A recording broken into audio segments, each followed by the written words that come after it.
Thank you everyone for joining this webinar. It's called Best Practices in Data Management, showcasing the Next-Gen ESG Tool. My name is Becca Smith and I work with the Alliance in their communications. One of our goals at the Alliance is to communicate insight and knowledge from those who are part of our community.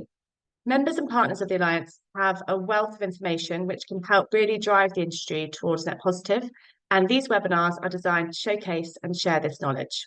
So first of all, let me introduce you to our speakers today. Our first speaker is Dr. Jan Napper. He is Senior Data Manager at Considerate Group. Jan brings a wealth of experience in sustainability data management with a particular focus on the built environment. He holds a PhD in environmental science, and over the course of his career, he has worked extensively across Europe and Asia on applying data to create actionable sustainability insights. Today, Jan will be sharing how robust data management and benchmarking are key to sustainability success.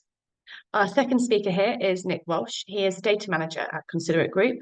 Nick has a background in ecotourism and sustainable operations with a strong focus on identifying what impact we are having on the natural world, with very much hands-on experience managing Conserve. And today he will dive into the specifics of how Conserve simplifies benchmarking and reporting across hotel portfolios. So these are our speakers. Just to say that this is our agenda. You can all see that there. At the end is a Q&A. Any questions do you want to pop into the Q&A function? We also have the chat function as well if you want to pop anything in there. I'm going to leave you now in the capable hands of Jan and Nick. Thank you both. Okay, thank you, Becca, for the very nice introduction. And also welcome from my end. I'm excited to be here today and have the opportunity to talk about how robust data management and benchmarking are key to sustainability success. So before we start, let's maybe take a brief moment to introduce who we are at Considerate Group and what we do. Considerate Group is a data-led, female-founded sustainability and ESG advisory company, and we specialize in the hospitality industry only. So we have this clear focus on helping hotels, resorts, other properties improve their sustainability practices. And this gives us really a deep understanding of the specific challenges and opportunities that exist in hospitality.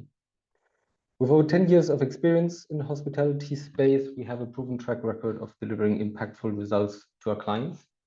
We've seen the evolution of sustainability in the sector over the last decade, and we have consistently been, I suppose, on the forefront of these developments and a close collaboration also, for example, with the Alliance, which brought us here today. And our approach is entirely data-driven. We believe that measurable data is really the foundation for making informed decisions, whether it's about energy use, carbon emissions, more broader sustainability strategies. We provide the tools and the insights that help hospitality businesses manage their operations. We have a multidisciplinary team. This includes sustainability and hospitality experts, engineers, but also data scientists. And this combination of skills really ensures that we can tackle sustainability from multiple angles, offering holistic solutions that are grounded in both practical operations and cutting-edge data science. And therefore, we can offer our service to a wide range of international clients, from asset management groups to hotel operators, brands, investors. And the goal is really to provide clients with the tools they need to meet their sustainability targets and improve their ESG performance. And finally, we're proud to be a certified B Corporation, and that means we meet high standards of verified social and environmental performance, accountability, and also transparency. And I think this is really recognition of our commitment to not just profit, but ultimately also to people and the planet. But that's enough about the Considerate Group. Let's get into which ESG data challenges the hospitality industry currently faces. So as we navigate ESG challenges in hospitality, it's important to remember that hospitality is not really the same as real estate. ESG and sustainability challenges here are far more complex and require a deep understanding of sector-specific issues and operational experience. And then, like other industries, hospitality has the unique challenge of constantly needing to meet guest satisfaction while also adhering to evolving ESG standards and expectations. And I just want to give you like 5 key challenges that I think we see pop up when it comes to sustainability management in hospitality. Starting with regulatory complexity, the sector really faces an evolving and increasingly complex regulatory landscape. So this includes compliances such as the SEC's climate disclosure regulations in the US, or the EU's Corporate Sustainability Reporting Directive, CSRD, and also various other voluntary reporting frameworks. And navigating these regulations really requires continuous monitoring and adjustment, which can be quite resource intensive, to be honest. But then also looking at the operations, hotels, resorts, hospitality properties rely on long-term physical assets and operate continuously to serve the guests. So this makes energy consumption and emission reductions particularly challenging. With guest services running 24/7, cutting back on energy use without impacting guest satisfaction requires really careful balancing and thoughtful solutions. So that means also over the last years, when we look at the costs, these rising energy costs and also rising purchasing costs, coupled with the economic uncertainty, often make it difficult for hotel owners and operators to really justify investments in sustainability at this stage. While the long-term financial benefit, I guess, is quite clear, the upfront cost can really pose a significant barrier, and convincing stakeholders to make these investments really requires demonstrating the financial returns alongside the environmental impact. Then many hospitality businesses operate under fragmented ownership models, so where owners, operators, and management companies are really separate entities. This makes decision-making more complicated, especially when it comes to green investments or retrofits. And aligning these interests really of all stakeholders can be quite a lengthy and challenging process, and we've seen this firsthand. And then lastly, collecting and standardizing ESG data really across multiple locations, multiple geographies, legislatory landscapes, and supply chains can really become a major challenge in hospitality, but it's not impossible. But often properties may lack the infrastructure or the resources to really gather comprehensive data, leading to potential gaps in reporting and validation. And these gaps really make it much harder to measure progress and benchmark performance effectively.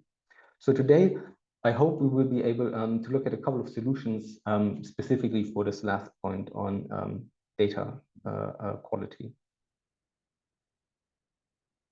So now that we've outlined some of the key challenges, let's maybe flip this around and shift our focus to the opportunities that can be unlocked if you really embrace sustainability and ESG compliance. And these opportunities extend across brands, operators, owners, asset managers, investors, really, making it not only regulatory necessity, but really also financial and strategic advantage. So first, maybe looking at brands and operators, here, I guess sustainability presents two major benefits. So with more than 80% of travelers now prioritizing sustainability in their travel decisions, there's a clear marketing advantage for brands that can showcase their commitment to sustainability. So this aligns perfectly with the growing trend of eco-conscious travel as well. And in terms of operational efficiency, implementing energy-saving measures and reducing waste directly reduces operational costs. So this not only improves the environmental impact, but it also enhances profit margins, and therefore making sustainability a win-win. When we look at the owners and the asset managers, we have the access to green financing. So really sustainability-linked loans and funding for energy-efficient upgrades can really, make you access these finance options and boost the asset value. But then also you benefit from increased resilience and value retention over the long term, and you avoid what's called as brown discounting, where you have to pay more money because you're not as sustainable as your peers. And then finally, the lenders and investors, there's obviously the regulatory compliance that's much more entrenched at this level, so to reduce risk and enhance future asset value again. And also this data-driven decision-making, really relying on reliable data, and then again, looking at risk management, performance tracking, and long-term returns. So I want to maybe now focus a bit before we get into how our platform, for example, Considerate, can help you. I want to focus a bit on the benchmarking for sustainability and show a couple of case studies where we really seen great returns and how you can really implement benchmarking benefit. First, let's focus on the role of data in setting benchmarks and how it allows hotels to track progress. It really starts with high quality data. At the heart of effective benchmarking is this high quality data. Without reliable data, it's really impossible to make meaningful comparisons or track your performance. And then this high quality data comes or forms really the bedrock of the decision-making process, really driving long-term operational improvements, but also sustainability goals. With the right data, hospitality businesses can make these data-driven decisions to improve resource efficiency, whether it's energy, water, waste generation. Instead of relying on assumptions alone, you can now use hard data to really identify inefficiencies and make precise improvements that will have the most impact. But it's also important to contextualize this data, especially in hospitality, where occupancy metrics and climate conditions also play into the whole consumption pattern. So no year is the same, no location is the same, climate conditions might be different. Maybe on the governance side, and the management is really critical for ensuring transparency and compliance. It enhances operational transparency, ensures that the data is valid, accurate, up to date. And this is both important for internal reporting, but also for meeting external regulatory requirements. And I really think this sounds often harder than it is in the end, but at the very least, this should frame who's responsible for data collection, who verifies the data, and what happens in the analysis and with the reporting. As key indicators, we often see for benchmarking that we use intensity metrics like energy or carbon use intensity. So this is typically sort of consumption or emissions expressed in terms of floor area or square meter, or in terms of occupancy, especially in the hospitality sector. And these metrics are quite powerful tools, actually simple but powerful tools to really drive accountability and highlighting performance gaps. So you can identify underperforming hotels, like you see it here on the slide, and then encourage them to take actions and improve. But at the same time, you can also use this to reward top performers and use them to gain case studies, best case scenarios, best practices, and really hopefully use them to motivate the others to maintain or enhance their efficiency.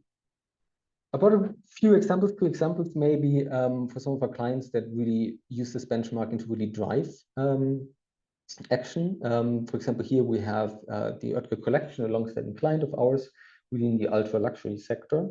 They have been for several years now collecting data on their greenhouse gas emissions to really drive these decisions and targeted actions. And often we see it's not only enough to collect data, we must also report and act on the data to really drive impactful decisions. By analyzing their greenhouse gas emission data, the Oetker Collection has been able to identify major contributors to emissions. For example, here you see such as energy use. And the analysis then led to targeted projects like installing solar panels at one of their tropical resorts, which then in turn reduces their carbon footprint. Then looking at the scope 2 emission data, which is related to purchased energy, this has really informed in operational efficiency initiatives such as energy saving measures, installing LEDs, optimizing heating and cooling system, and to really reduce the energy waste across properties. But then the greenhouse gas emission tracking also includes emissions from the supply chain, such as outsourced laundry in this case, under scope 3.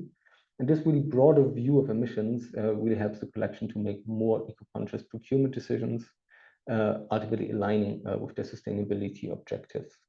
And finally, by aligning the data with the HCMI, the Hotel Carbon Measurement Initiative, the Oetker Collection was able to benchmark the performance across all properties. Again, this is like-to-like comparison. And this portfolio-wide benchmarking ensures that the data isn't just useful for internal targets, but also for external reporting, and therefore, again, ensuring there's transparency and compliance. The second example is kind of from a US-based client that we've worked with recently. And here we can really see how benchmarking data can really drive meaningful improvements in energy and carbon efficiency, where we really then identify high-performing and underperforming hotels across the portfolio. So just want to briefly illustrate how we've used these intensity metrics and a so-called quadrant analysis to really guide targeted actions. On one hand, here on the top, you see the intensity metrics, and we benchmarked energy use intensity across regions and then also across assets. So we can really see where certain properties stand out, either as top performers or those needing improvements. And this allows us to develop location-specific strategies that target inefficiencies. So breaking down these energy uses by source, like we did this here, for example, like electric power, natural gas, steam, this really allows us to focus on reducing the most impactful types of energy consumption. And this granularity really ensures that efforts to improve efficiency are targeted and effective. So once this data is in hand, we can create a short list of assets that require immediate action, focusing on properties that have the greatest potential for energy savings. So we can really prioritize resources where they have the highest impact. And then at the bottom, you see this quadrant analysis. So there's 4 kind of quarters on the chart. And without going too much into detail, it basically just spotlights where you have properties with very high overall energy consumption in absolute terms. So the bigger the property or the more energy intense the property is, the further on the right in this chart you will find it. And we can also compare this, and that's the vertical axis, against the benchmark. So are they overperforming or underperforming against their industry peers? And by using this data, we can really identify clear outliers and then really pinpoint these for immediate efficiency upgrades. But also on the flip side, we can recognize top performing hotels that can serve as role models, as I mentioned, for others. And then as we explore benchmarking for sustainability, it's really important also to emphasize the need for reliable, high quality data in the benchmarks that we're looking at.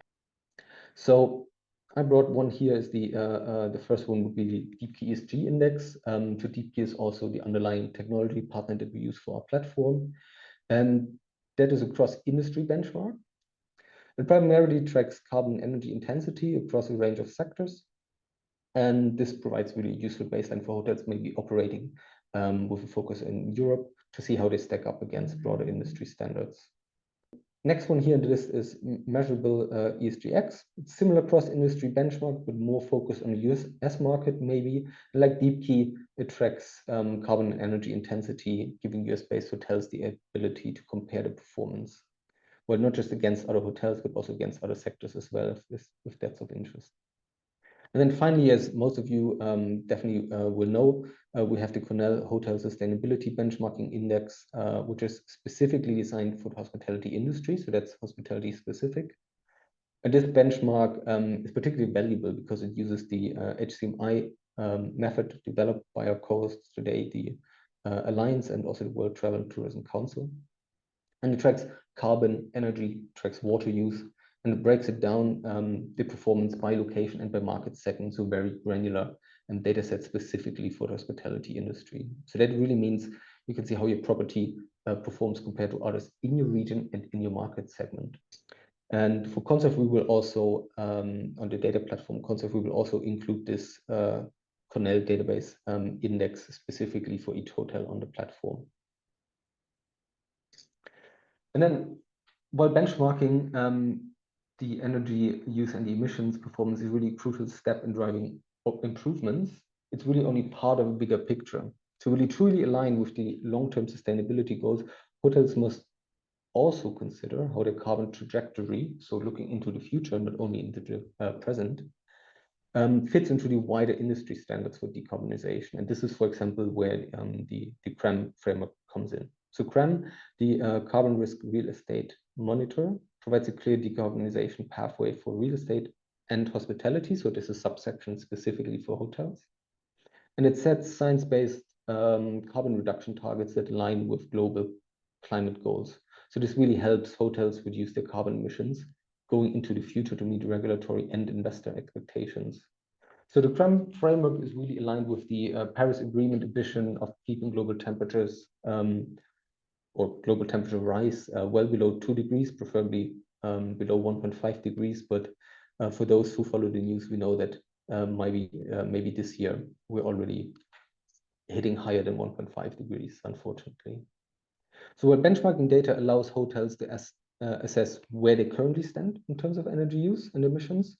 Frameworks like CRREM really help translate that into actionable decarbonization strategies looking forward. So by setting emission reduction targets year over year, the properties can track their progress towards net zero in line with these carbon intensity pathways, Paris-aligned carbon intensity pathways. So ultimately, decarbonization isn't just about compliance, it's really about future-proofing your business. And by understanding where your hotel sits on the carbon intensity curve, taking tools like CRREM, then you can really reframe the conversation, really from simply meeting sustainability benchmarks to actively contributing to the global efforts to reach net zero. And I think that's a very powerful message. And then lastly, before I hand over to Nick, I just want to highlight a few, not all of the points here, but we often see that inconsistent data formats is something that businesses struggle with. So data is obviously often collected in different formats, comes from different sources, different suppliers, different properties. Data gaps, I mentioned in the beginning as well, can skew results, so leading to inaccurate performance comparisons. So generally, we see electricity data is far ahead of the curve. We obviously we often get quite good data. Then gas and water a bit behind, less so with waste, but there are still businesses that can help you, and the market is moving fast, and a lot has been improved in the last couple of years. Data verification may be another point. So ensuring that your data is accurate and reliable is a major challenge. So without proper verification, data might be incomplete, might be incorrect, leading to flawed insights. But yeah, it's like you need to be capable and have a dedicated team or a strong external partner to help you with that. And then maybe organizational resistance. So sometimes we talk about data and think it's all kind of automated, but there is this human element, and really implementing new data collection systems or sustainability initiatives sometimes face really internal pushback a bit. And so there's really important to get everyone on board, keep the conversation going, and really just sometimes often this resistance stems just from a lack of understanding or fear of change, concerns, maybe over added workload. So having kind of answers for that in place really helps to put you on a strong foundation. So with that, I will hand it over to Nick. Cool, thank you for that, Jan. Hopefully you should be able to see my screen. That looks good. Cool. In that case, then I will get started. So this is Conserve. So Conserve, as Jan said, is our bespoke sustainability ESG data collection platform, which we have developed specifically with the hospitality industry in mind, leveraging the existing platform of DeepKey to really tailor it to the requirements and the nuances that Jan touched on previously that are specific to the hospitality industry. So when a client logs on to Conserve, this is the first page that they will see. So this is the dashboard. We know that most people involved in the hospitality industry tend to be very busy and not necessarily have a great deal of time to be delving into a platform like this in any great detail. So this is designed to give a quick overview of where the performance is at. And then that can be that, or if you have time and you want, you can then delve into it in more detail. So just to quickly go over what's on the dashboard, you can see within this portfolio, you can see the number of buildings, the number of meters, the total area, the total rooms sold. You can see the total energy consumption, total water consumption, total waste generation, and total invoice cost. So that's how much this business is spending on their utilities. And then we can see this all in terms of greenhouse gas emissions. So we can see Scope 1 emissions, predominantly, on-site combustion, so predominantly from gas combustion. Scope 2 emissions, so generally emissions that are a result of purchasing from the grid, so generally electricity based, but there are a few other sources. And then finally, Scope 3. Now, as we know, Scope 3 is a very broad category. What we're seeing here for Scope 3 is the emissions associated with the transmission and distribution of the metrics that we're looking at on this site, so electricity, gas, water, waste. Moving further down, we can see it broken down by metric. So electricity, we can see in terms of consumption, emissions, invoice cost. Same with gas, same with district heating, same with district cooling for any properties that have that, propane, water, and waste. Further down, you can see a trend overview. I'll go into that in a little bit more detail later. And then, one of the visualizations that Jan briefly showed in his slides, you can see within your portfolio the most and the least efficient buildings in terms of energy intensity per square meter. So we can see and navigate to specific hotels based on whether they're more or least efficient. So if we wanted to, we could delve into this hotel and try and understand more why it is so much higher than some of the other properties in the portfolio. Moving on to the portfolio page, this is where you're able to segment your portfolio and delve into specific assets if you want. So you can see here that this portfolio is split by continent, but the segmenting of the portfolio can be done sort of whatever makes sense for your specific portfolio. So it can be done by brand if you have multiple brands within a portfolio. It can be done by city if you're entirely based in one country. It can be done by star rating. Basically, whatever makes sense to split your portfolio, it's a fluid subcategorization. Looking at the portfolio as a whole, we can have a look at all of those metrics again, and we can also see the evolution compared to the previous year. You can also store things like EPCs on your platform. So this allows you to see the distribution of the building performance certificates that you have across your portfolio. And then further down, you've got a similar trend analysis. You can see the occupancy KPIs. So Conserve allows you to track room nights, food covers, guest nights, because we know that that can be quite an important normalization metric for water consumption, because dual occupancy in a room will have a big impact on water consumption compared to sole occupancy. And then we can also track outsourced laundry, which is an important part of the HCMI benchmark. And finally, a broad church one, which we call activity usage, which again, dependent on the property, could be golf course users, could be spa users, could be conference attendees, could be gym users. It's, again, whatever is most appropriate to the building. And then towards the bottom, you can see yearly KPIs for all of your properties. And you can also see this in terms of consumption per room night. You can also see it in terms of consumption per spa or conference user if you have that data. Covers, same for guest nights. And you can see that in terms of energy, water, and carbon emissions. I'm now just quickly going to navigate to an individual hotel page. So we're going to go for this London-based hotel here.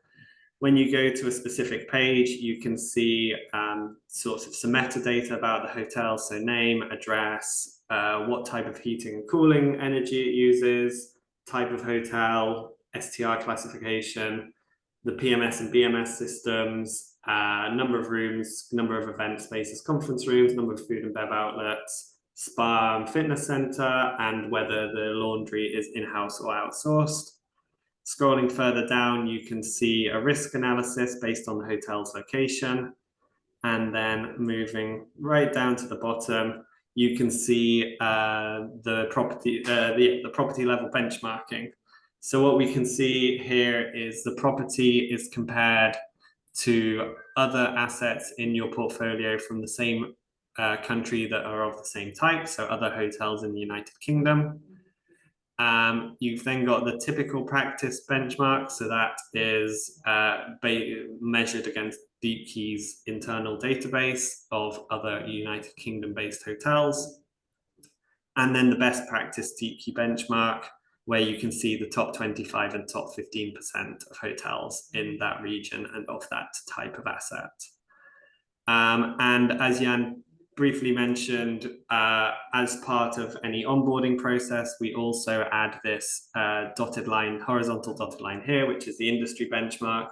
So that industry benchmark is based on the Cornell Hotel Sustainability Database, and we will choose the most relevant benchmark for each asset.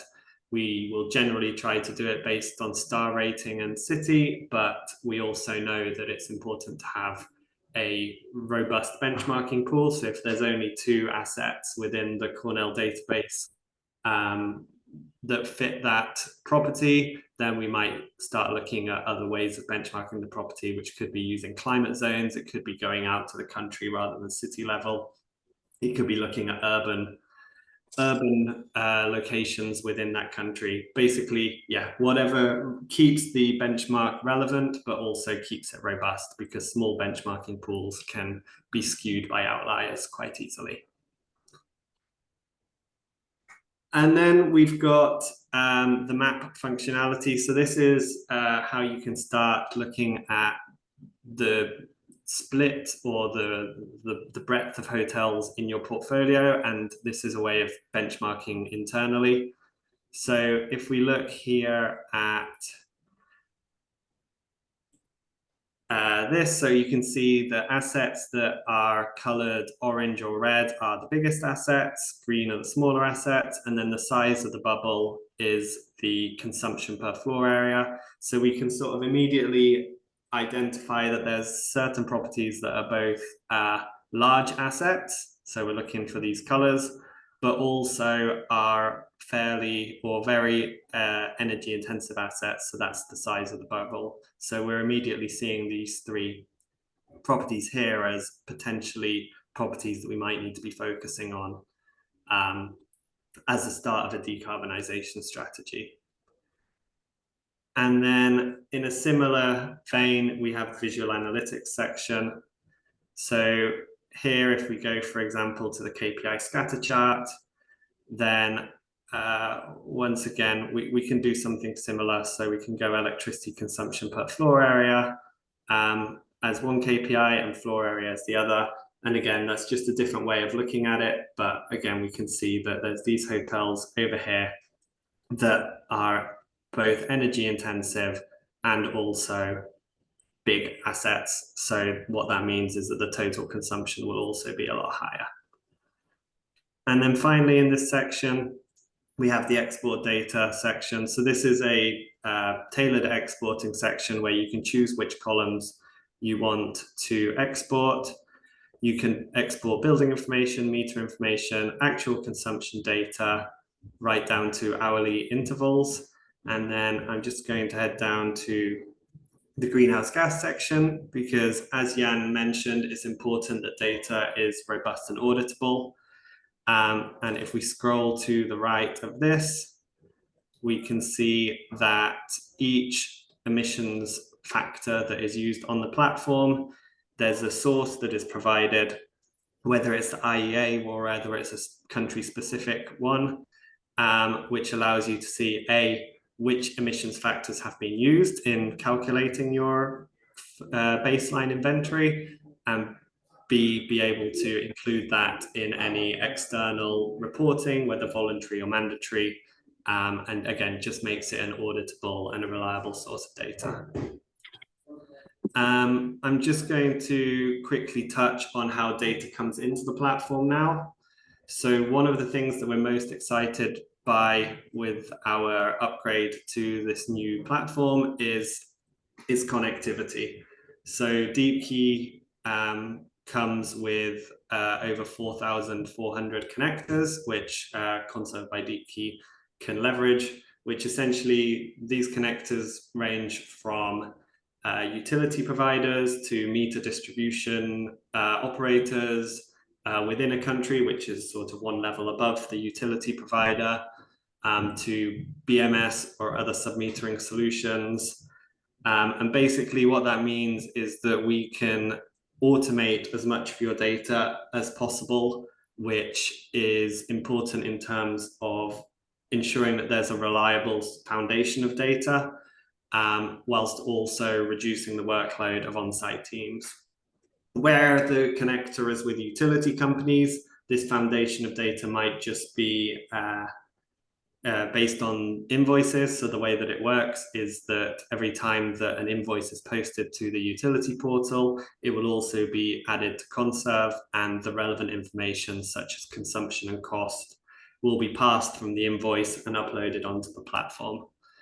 And then from that foundation, if clients are interested in looking at more granular data, so perhaps half-hourly data, and being able to get efficiency insights from the data, that's where some of these other integrations with meter distributor operators can come in handy and really improve the granularity and the resolution of the data. And just one quick one, Jan mentioned the importance of the reliability of data, and what we can see here is that you've got the data completeness tab. So this allows you to look at your portfolio and see where data is missing and where perhaps data is, well, is looking good. And what that means is that you can identify issues, whether it's duplicate readings being uploaded or just straight up missing data. And then between yourselves and ourselves, we can resolve that.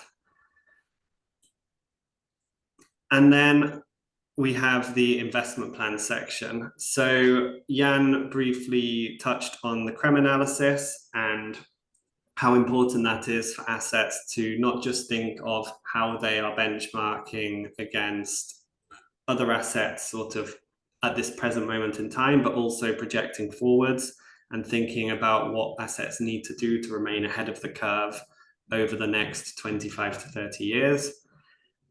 So I've navigated here to the Kensington Park Hotel, and what we can see here is the investment plan for this hotel. So the investment plan allows you to add actions, so whether it's more speculative actions that are under consideration or actions that have already been approved in next year's budget. And these actions might be based on an energy audit or energy assessment that you've had at your property, that's told you that if you optimize your HVAC system, then you can make a saving of 7% of your overall energy consumption. So what you do is you then add an action, you'd put in the estimated cost of the action, you calculate the estimated savings in terms of energy consumption per year, and you say whether it's under consideration, approved. And what you can then see is an estimated cost of your investments over time, which again helps you with planning ahead. And then the most exciting part, in my opinion, is that you can then look at your hotel's current energy and carbon intensity. Here's the carbon, here's the energy. And you can see how the actions that you have added, whether they're approved or under consideration, are impacting your assets intensity as you move forward. So we can see here that there's a bit of a decrease in 2026 with that first investment, a fairly sizable one into 2028, and then 2 more reductions into 2030. But not at any stage does the hotel really get close to the 1.5 degree CRREM pathway. When it comes to carbon, we can see it's a slightly different picture. Again, reduction in 2026, further reduction in 28, 29, 30, and then we can see a large reduction in 2031.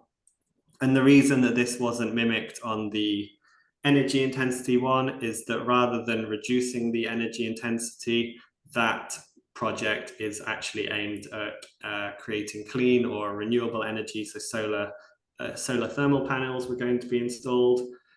So the same energy demand from the hotel, but coming in a much less carbon intensive manner. And you can see with that asset when it will become stranded. And if we go back to the whole portfolio page, you can see when the entire portfolio's assets will become stranded. And see all of these viewpoints, but on a portfolio level. So that's where I'm just going to go now. So here we can see the whole portfolio's investment plan, the whole portfolio's CRREM pathway, when various assets are going to become stranded, and then the same for carbon. And we think that this is a really useful feature for starting to look ahead rather than just living in the present. And then just a couple of final stops on my tour. We've got the report builder, which allows you to essentially, there are certain visualizations that you find most useful from the ones that I've showed you on the platform today, you can set up a template report. And then when you log in, you just navigate to the report builder, you rerun the report, and then that will update the latest report for the last 12 months or whatever time period you set.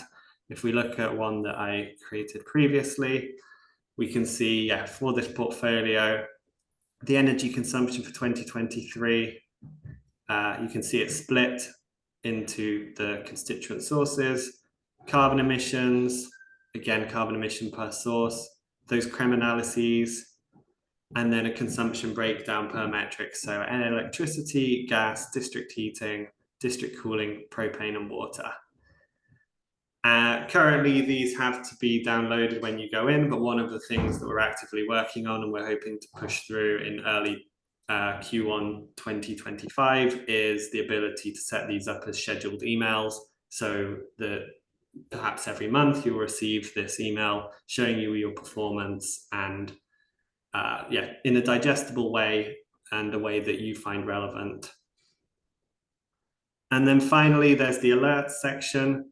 So this is mainly reliant on having some of the higher granularity data that I previously mentioned, but the alerts will essentially look at your daily or hourly consumption, looking at your historical data, and it will essentially work out what a reasonable margin of error in terms of your consumption would be. And then if ever your consumption goes above or below that, then it will trigger an alert. That alert will then say perhaps lower than expected or higher than expected, and it will give the on-site team the option to investigate it, to act it, qualify it as a known unusual event or something to investigate. And if relevant, you can then create an action to resolve that. So perhaps there's a leak and the action is to fix the leak, and you'll have a deadline of when you want to do that by.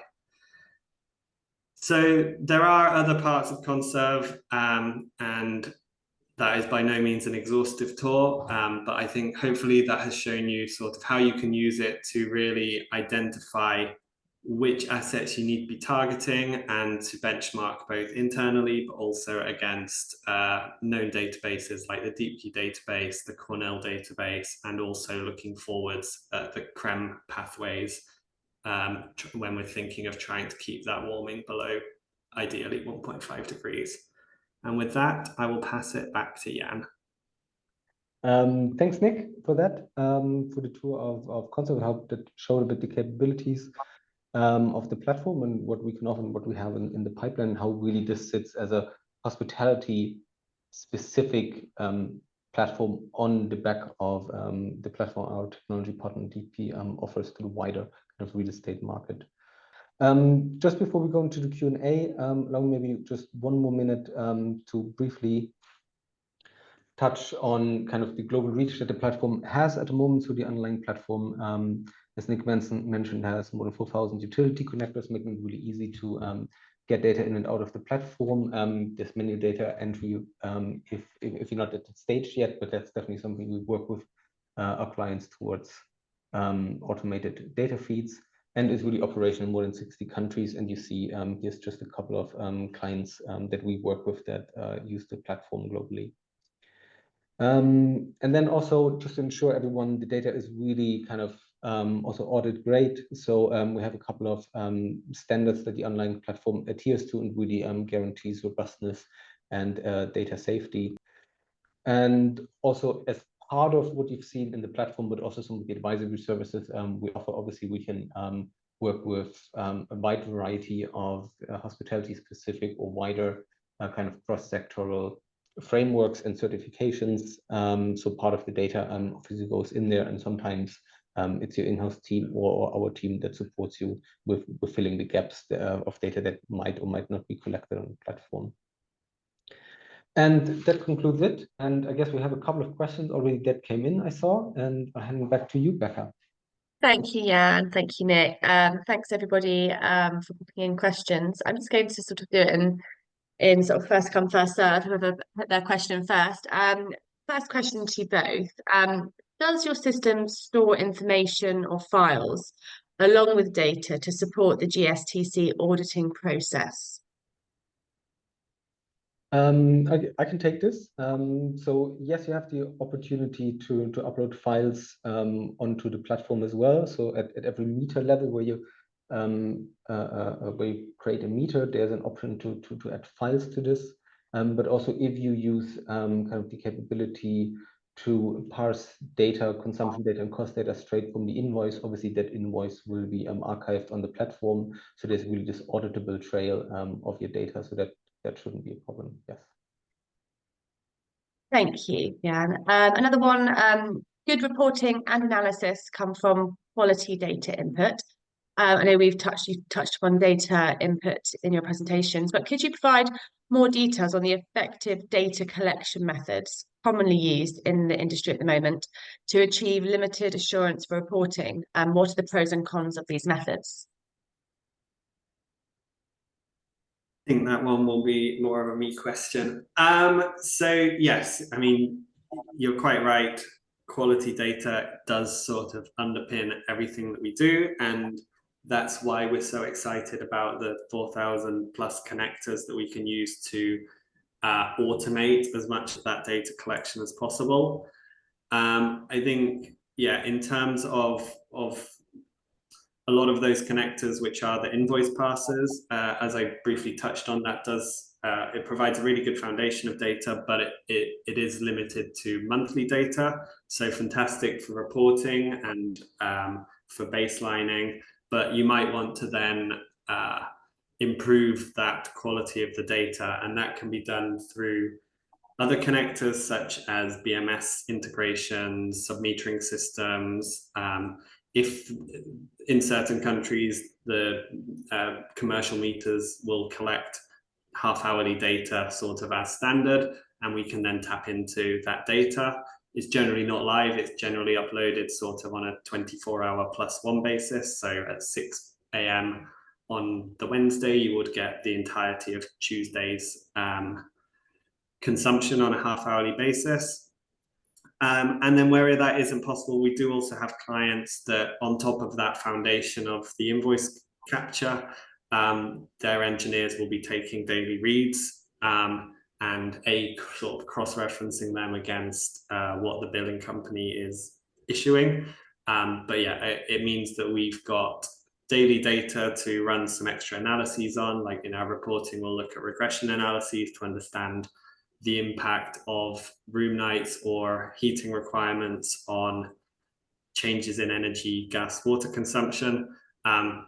So whilst not losing that original foundation.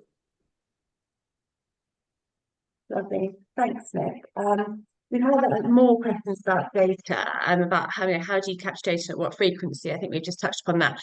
But also, we've got a question about who are the typical users of Conserve at the hotel property level? So that one is very much on a case-by-case basis. It sort of depends on a few different factors. Number one, sometimes we have clients that will sort of choose Conserve at group level and then sort of impose it from above, and we might have much more of a they'll use it much more actively at group level, and then it'll tend to just be the engineers perhaps at hotel level. Where we work with standalone hotels, it will generally be definitely the chief engineer is always a major player, because obviously we're talking about energy and water consumption. Generally, the head of finance, financial controller, that sort of role plays a big part in sort of facilitating us receiving the data, but also, as I said, what is invoiced can then be checked against what we're registering them as having consumed.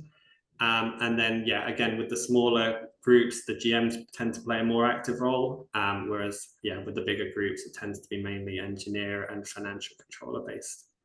Yeah, I think it's like often we see really Conserve then used for these, to answer specific questions for these specific roles or specific departments, and really then Conserve can sit in the middle.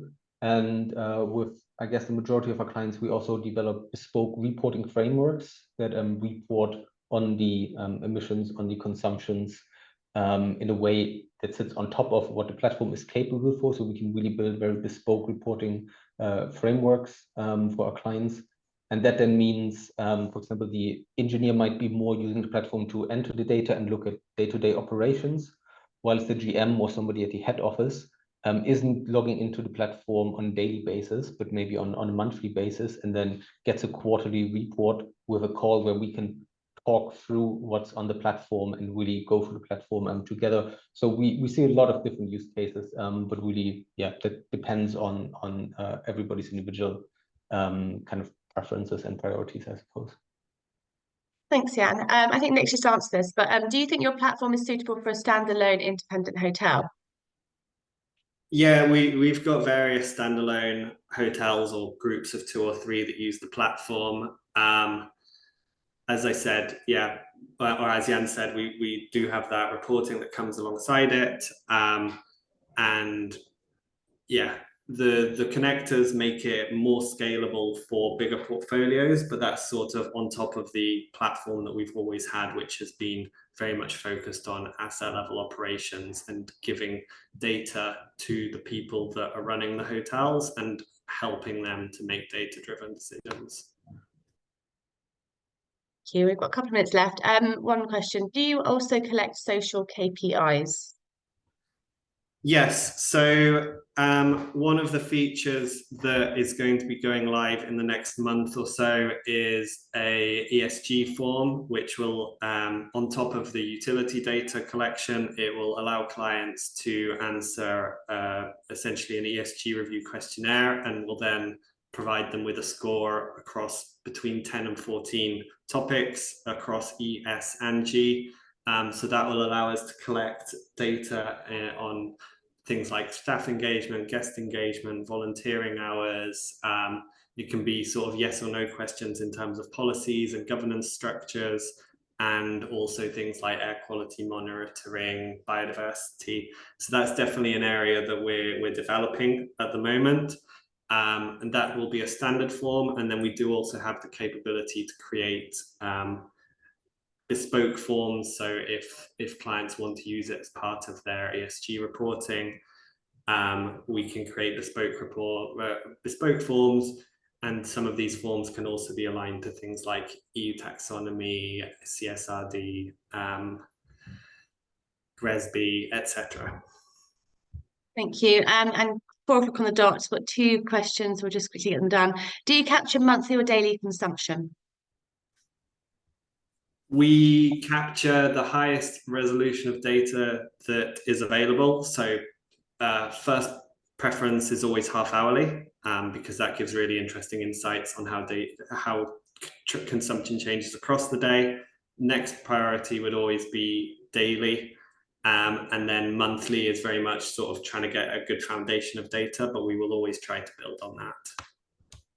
And lastly, is ESRS reporting possible through your platform?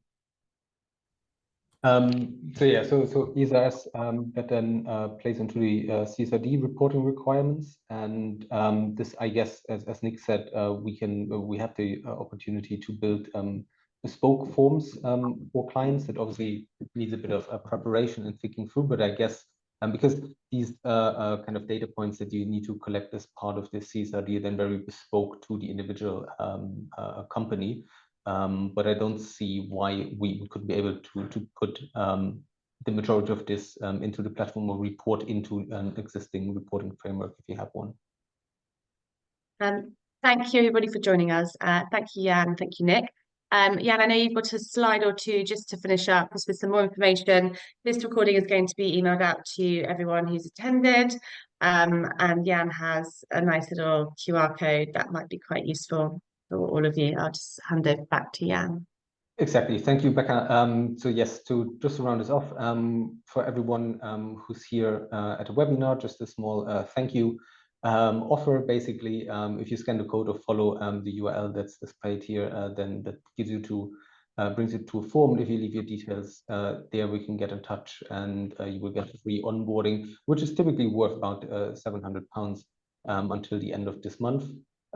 If you get in touch, and then yeah, we can send you more information. And I think, yeah, that concludes the webinar. Here is just where you can find us, so considerategroup.com, or specifically for Conserve, you can just email us at conserve@considerategroup.com. Thanks, everyone. Thanks, Becca. Thanks, Nick. Thank you, everybody. Lovely to hear about Conserve, and yeah, do get in touch. Thank you very much, everybody. Bye bye.